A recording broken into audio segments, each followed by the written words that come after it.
Hello friends, foes, other watchers on the internet, my name is Matt, you're watching Hogwatch Gaming, and today we're going to do another unboxing. And when I do unboxings, it's usually because I haven't played the game yet. Or I haven't opened the box to that game, and I want to show you what it looks like all packaged. Sometimes it's both, but this time it's the first one, because this game is pretty old. It actually belonged to one of my best friend's mothers when they were a kid. I don't know if I said that right, but who cares, you get the idea. Now, this game is a religious game because it is Holy Week, and I'm looking forward to seeing what it looks like. So let's get together and check out Going to Jerusalem. Alright, so here we have Going to Jerusalem. It's a pretty old game. I don't know what it looks like. I've seen a few pictures online, kind of, but we're gonna just go with it. Parker Brothers Incorporated, wow. And it says copyright 1955. Snap. Okay, so this is over 50 years old. Let's check it out. Alright, so I'm gonna open it up. Yeah, that looks like a vintage board. Let's just do this little thing here, take care of it. Yeah, so, whoa, before we look at the board, we got some quality components here. Looks like we've got some porcelain apostles. Actually, they're plastic, but you know, wow. All right, so we have a bunch of these guys. Wow, that's neat. What are these? Oh, I think these are like to hold them, I guess. I don't know. And these cards. We got Bible verses on the cards. Not sure why this color is a different color. Interesting. Are all of them Bible verses? Look like it. Alright. I wonder if the red ones... Okay, so these are more like action cards. Interesting. So we've got Bible verse cards, and then we've got action cards. And then, what's this? Is this what I think it is? I don't know if this came with the game or not, but yeah, this is a mini gospel book. Matthew, Mark, Luke, and John. Wow. This makes me very curious. Alright, so we got some carbon paper? What? This can't have come with the game, could it? I don't know. Oh, we've got some sage advice here. Let's read this. The best and easiest way to learn a new game. This is valuable stuff for my channel. First, read the directions from start to finish. Yep. Then start playing the game. And do not try to memorize all the directions of a new game before playing. It's better to refer to the directions when necessary after starting to play. Well, that's pretty sound advice. Pretty sound advice. It sounds like they know what they're doing. And rules for playing as a foreword. Okay, so Going to Jerusalem is a Bible game that is based upon the New Testament. Like all fine games, it is both interesting and entertaining. At the same time, its play familiarizes both children and adults with the best-known verses in the New Testament. Wow, the Revised Standard Version. Wow. Those who are familiar with other versions of the Bible will find it interesting to compare the verses in their own Bibles with those that are used in the play of this game. Going to Jerusalem is designed primarily for home play, but is adaptable for use in school and church classes. At the end of these instructions is a suggested set of rules for school use. Wow. So I'm actually well, I have no idea how to play this game, but it sounds really interesting. I wonder if it's gonna be like the Bible game. You remember that one? If not, I can leave the link somewhere. Maybe in the description. Who knows if I remember? Oh, and this is a common theme I've run into with other Bible games. I think is if this is this is another copy of the rules. Yeah, last year I did the Redemption, the board game, and there were like 3 rule books in that thing. It was really interesting. I'd never seen a board game with multiple copies of the rules, except for like Pandemic. They have multiple action reference cards, but that's a reference card, not a copy to the rules completely. We also have these holy hula hoops. I don't know if you toss them at your character and try to ring them, like at the carnival. I don't know. Anyway, yeah. So that's the basic components. Let's take a look at the board. Okay. Whoa. All right. So it looks rather basic. I mean, this is almost like Candyland basic. Yeah, it's got the I'm just looking at all these places and it doesn't look like they're in any particular order. I mean, it starts in, you start the journey and you go to Bethlehem. So obviously that's where it starts. And since the game is called Going to Jerusalem, the game ends in Jerusalem. And Bethany is I don't know how big of Bible buffs you guys are, but this isn't correct in some respects, because Satan tempted Jesus, like, I'm pretty sure before the Mount of Olives. Pretty sure. But it wasn't like right before he went to Bethany. And Nazareth is where he grew up after he came back from Egypt, which is a Christmas story kind of thing. So when we say Jesus of Nazareth, it's because he grew up in Nazareth. So, and I think that's kind of displayed here because he has a beard in all of these except for this one and this one. I don't know. Maybe I'm just showing how big of a Bible nerd I am, but I'm pretty sure Jesus also walked on the Sea of Galilee, not Capernaum. I don't know. And Bethsaida, isn't that in Jerusalem? I don't know. This is interesting. And I'm wondering if this group here is just, decoration, or if that's part of the game. The list of the disciples, you got all 12 of them here, including Judas Iscariot. So, yeah, that's interesting. I wonder if you play as the disciples. I mean, that would be interesting. Does Judas automatically lose? I don't know. Wow, this is a crazy game. I'm really looking forward to learning how to play this. Hey, let's just look at the rules.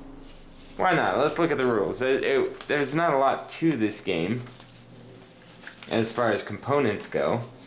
So let's do the one that isn't ripped. I don't know why that carbon paper's in there. We'll figure this out. Okay, so the object of the game is to be the first player to move 3 apostles from the starting place.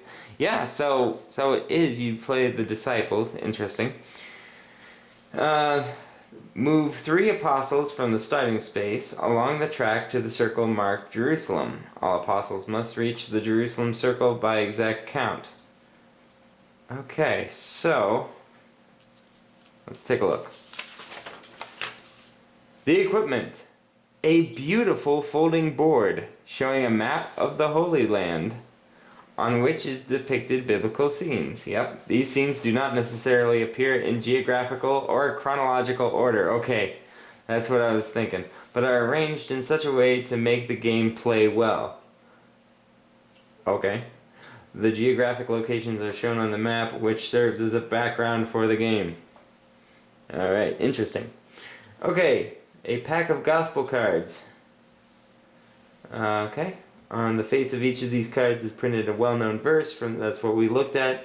Those are the blue cards. And then a pack of New Testament cards. On the face of each of these cards is printed a reference to a verse in one of the 4 Gospels in the New Testament. Those are the red ones. Okay. The 12 apostles, which are the playing pieces. Yep, the porcelain apostles. These are divided into 4 color groups of 3 pieces each. An envelope containing colored rings. Okay, so those are the hula hoop things. And a copy of the Revised Standard Version of the 4 Gospels. Okay, so this is interesting. There are no dice to this game.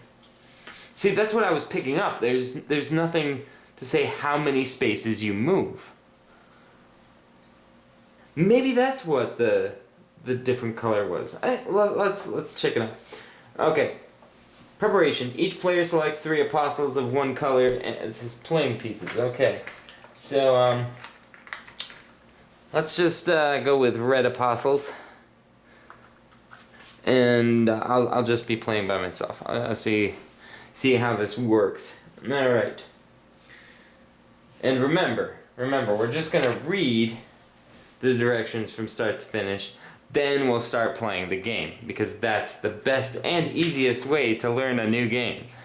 That's what we've learned today. That's what the Parker brothers say. Wow. Alright, so let's take a look at here.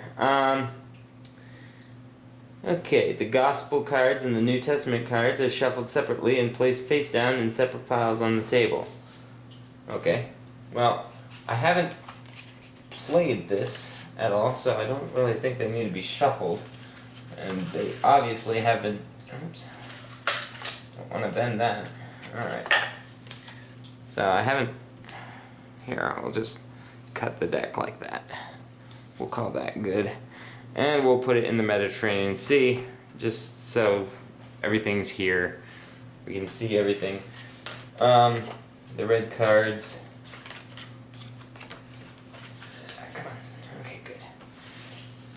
Okay.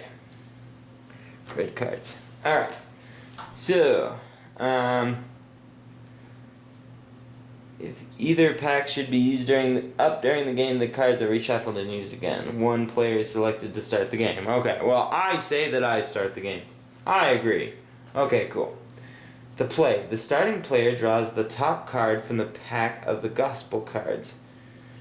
Oh, which ones are the red? I think the blue ones are the gospel cards. Yeah, okay. Boom. Alright. Reads the verse aloud, and beginning at the place marked start, moves one of his apostles, the number of spaces indicated by the red numeral at the bottom of the card. That's why it's different colored. Okay. Makes sense. So when it says, "But when you give alms, do not let your left hand know what your right hand is doing." Matthew 6:3. Choice. Alright. The other players follow in turn, moving their apostles. Okay, he moves. Where were we? And beginning at the place to start, moves his apostles the number of spaces indicated by the red numeral at the bottom of the card. He then places the card face up alongside the pack of gospel cards to start a discard pile. Alright, so basically, whoever gets here, exact count, wins. Interesting. Alright, so Okay, so it's just clarifying here. Oh, okay, so a player may not start a second apostle until his first apostle has reached the circle marked Mount of Olives. Mount of Olives. Right here. Okay. At any time thereafter, he has the choice of starting his second apostle or continuing to move his first apostle. When his second apostle has reached the Mount of Olives, he may start his third, obviously. A player may never start an apostle when another one of his apostles is already on the track but has not yet passed Mount of Olives Circle. Thank you for the clarification.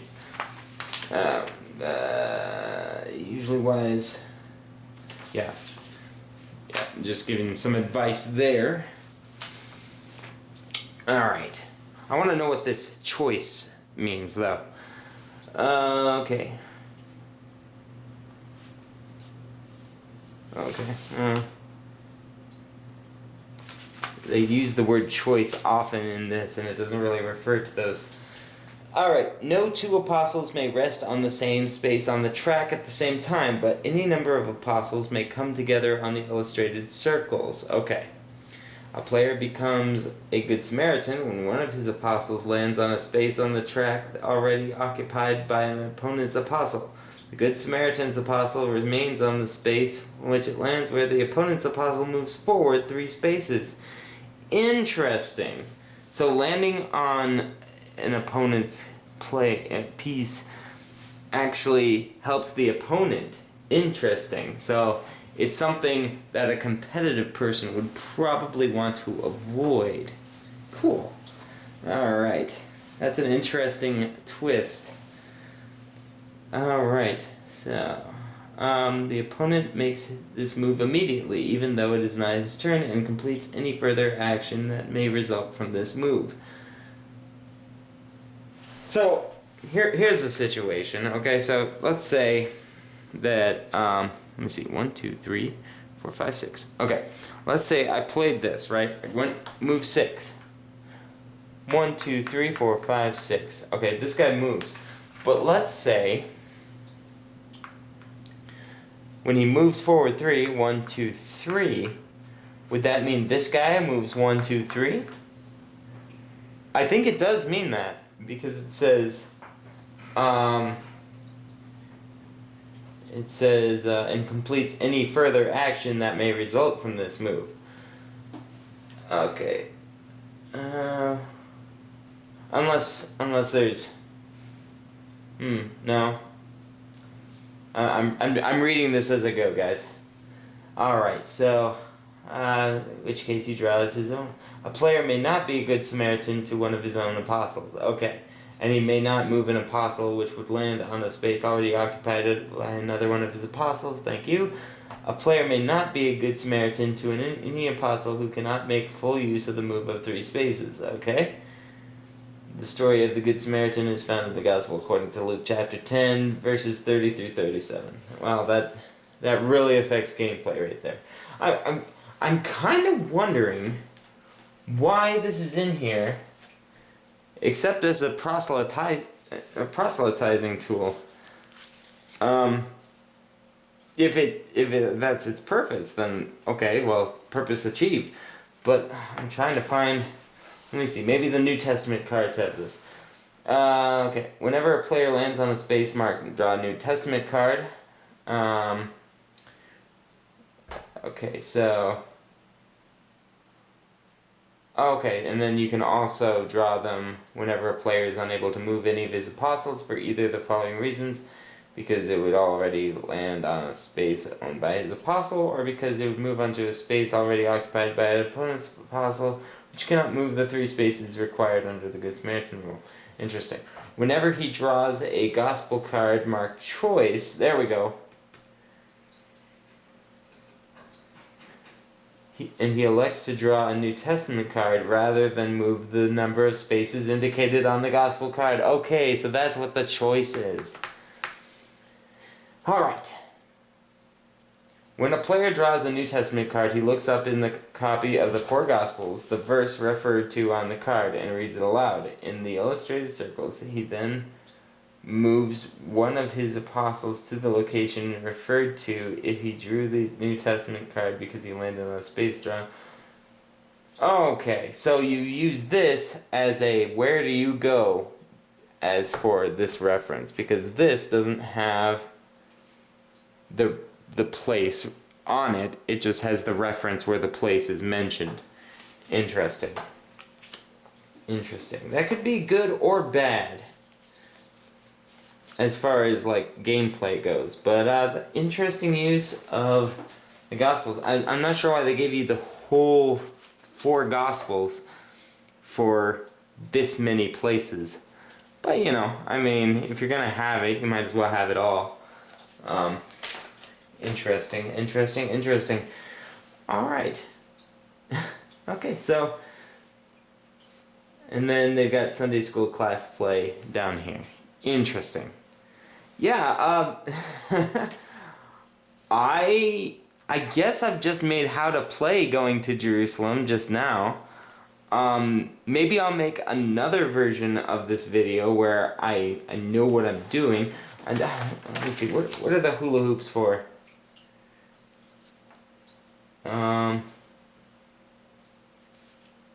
There are 12 colored rings included in the game. These are used when more than 4 wish to play. For example, if 5 or 6 play, 4 of the players use 2 of each of the regular apostles.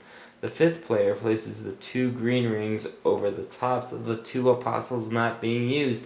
The 6th player places 2 yellow. Okay, so these are just used to indicate, oh, these are mine, because they have the rings on them.